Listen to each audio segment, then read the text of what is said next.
102 причини да гласувате с преференция за мен. Заради 102 изпълнени задачи.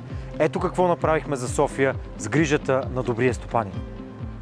Наложихме по-строг контрол върху шефовете на общинските дружества и затегнахме контрола върху сделките с общинско имущество. Преразгледахме цените на общинските жилища.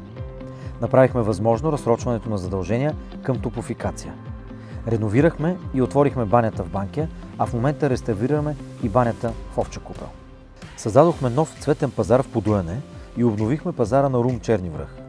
Усилено работим за възстановяването на Княжеския и Драгалевския лифт, за които се водят дела. Опазихме къща паметник на културата на улица Иван Вазов номер 5. Осигурихме пари за изграждане на нов асансьор при обращалото на трамвай номер 7 и 27 в Манастирски ливади. Организирахме 10 коледни базара и изградихме първия в страната леден парк в Княжеска градина. Направихме възможен светлинния фестивал Лунар. Гласувайте за общински съветници машинно за ГЕРБ СДС с номер 76 и ме подкрепете с преференция номер 102.